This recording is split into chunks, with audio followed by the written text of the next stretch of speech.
আসুন আসুন, বসুন বসুন।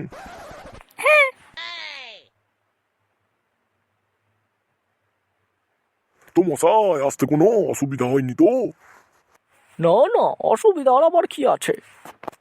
আপনারা বাড়িতে ডেকেছেন, পেট পুড়ে খাওয়াবেন, এটাই তো বড় ব্যাপার। তুমি বাড়ি চলো, তোমাকে আমি খাওয়াবো। এখানে তুমি ছেলের মেয়ে দেখতে আসোনি, তাই না? তুমি এখানে খেতে এসেছো।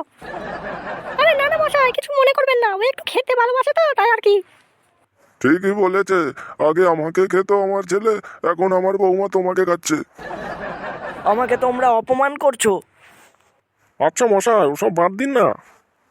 তো আপনার ছেলে কোথায়? আমার ছেলে ওই তো আসছে, বিড়ি আনতে গেছে। এ মা, আপনি যে বললেন আপনার ছেলে কোনো ধূমপান করে না। হ্যাঁ, করে না তো।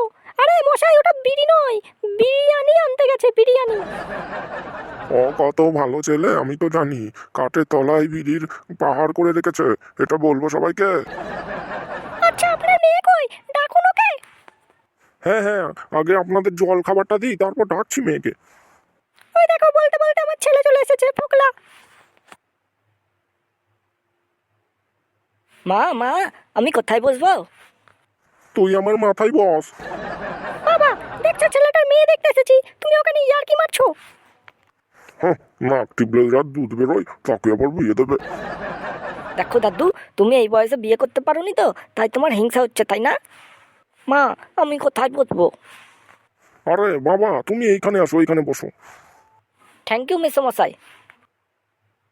তো মেসোমশাই, আমার বউটাকে ডাকুন দেখি, কেমন দেখতে। হ্যাঁ হ্যাঁ, ডাকছি। মালতী, মেয়েকে নিয়ে এসো।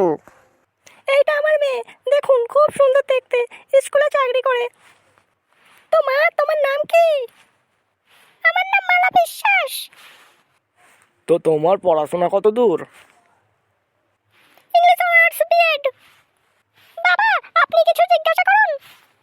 হ্যাঁ মা, বলছি তোমার কেমন ছেলে পছন্দ? আমার স্মার্ট ছেলে, আর বিএ পাস হলেই হবে, এরকম ছেলে পছন্দ। বিয়ে পাস মানে? মানে বিয়ে করা হয়ে গেছে এইরকম বিবাহিত ছেলেকে তোমার পছন্দ? এ মা, না না। বাবা, তোমাকে আমি ছাড়বো না, তুমি একবার বাড়িতে চলো। উল্টো পাল্টা কথা বলছো তুমি শুধু। তো মা, তুমি ধূমপান করো নাকি? হ্যাঁ, ওই একটু আধটু। সে কি? না মানে, যেদিন আমাদের গ্যাসে রান্না করা হয় না এবং গ্যাস কিংবা ফুরিয়ে যায়, সেই দিন মা কাঠের আকায় রান্না করে এবং আমি তো জাল দিই, তাই ধোঁয়াটা মুখের মধ্যে দিয়ে পেটে চলে যায়, তাই ধোঁয়া পান তো করা হয়ে যাচ্ছে, তাই না? ও আচ্ছা আচ্ছা, আমরা তো অন্য কিছুই ভাবলাম। আসলে কি বলেন তো, আমার মেয়ে খুব গুণবতী, ওই সামনের স্কুলটায় চাকরি করে, খুবই ভালো মেয়ে আমার। বাবা ফুটো, তুই এতক্ষণ ধরে যে লাফাচ্ছিলিস, এবার বউ দেখার পর তুই চুপ করে আছিস কেন? আর মুখটাই বা ঢেকে আছিস কেন? আচ্ছা, আপনাদের একটা প্রশ্ন করব। হ্যাঁ করো মা। মানে আপনাদের মধ্যে ছেলেকে বিয়েটা কার হবে? এখানে তো এই ছোট্ট বড় ভাইটা ছাড়া আর কাউকেই দেখছি না, তাও এই ভাইটা মুখটা বুজে আছে। ওমা, কি কথা বলছে গো? ছেলেকেই চিনতে পারছে না। মা, ওই দেখো, ওই বাচ্চা ছেলেটাই পাত্র। হে ভগবান, এখান থেকে বেরোতে পারলে বাঁচি। এটা তো আমার স্কুলের ম্যাডাম। যদি জানে যে আমি দেখাশোনা করতে এসেছি, তাহলে পরের দিন স্কুলে আমাকে কি পিটান পিটাবে। এই পুচকিটার পাত্র, তোর মশাই কি বলছেন? হ্যাঁ গো মা, এই পুটু, হাতটা নামা। কি হলো বাবু, হাতটা নামাও। হ্যাঁ বাচ্চা, হাতটা নামাও দেখি তোমাকে একটু। হে ভগবান, এবার কি হবে? ম্যাডাম তো আমাকে চিনে নেবে। কি রে দাদু ভাই, হাতটা নামাবি নাকি লাঠির বাড়ি দেবো? ঠিক আছে, নামাচ্ছি। আরে ফুটো, তুই? তোর এই হাঁটুর বয়স, তুই করবি বিয়ে? হ্যাঁ, কালকে স্কুলে চল তুই। তোর এখন বাড়িতে বসে হোমওয়ার্ক করার কথা। আমার হোমওয়ার্ক, ইংলিশ হোমওয়ার্ক। যা বাড়ি যা। আর তোর সাহস কি করে হলো আমাকে বিয়ে করতে আসার?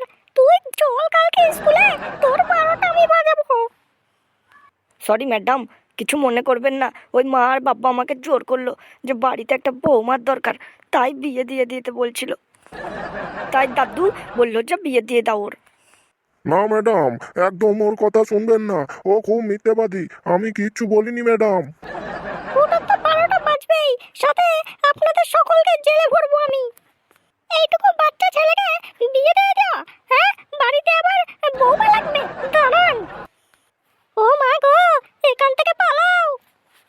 ঠিকই তো মশাই, আপনাদেরই তো ভুল এইটুকু বাচ্চা ছেলেকে বিয়ে দিয়ে দেওয়া। হ্যাঁ, আমি তো ভাবলাম ছেলেটার বয়স হবে অনেক, তাই আর কি, আমি তো বুঝতেই পারিনি এটা বাচ্চা।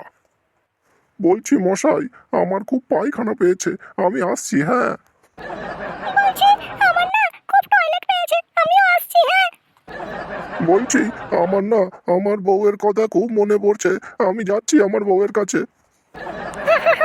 একে একে সব ভেঙে গেল। ফুটো তোর কি সমস্যা এবার? বলছি ম্যাডাম, ওই আপনার বাড়ির কাজ দিয়েছিলেন না, ওই বাড়ির কাজটা তো করতে হবে, তো চলি। হ্যাঁ, তো বন্ধুরা, গল্পটা কেমন লাগলো অবশ্যই কমেন্ট করে জানান। আর হ্যাঁ, সাবস্ক্রাইবটা করুন না, এতদিন ধরে ভিডিও দেখছেন সাবস্ক্রাইবই করছেন না।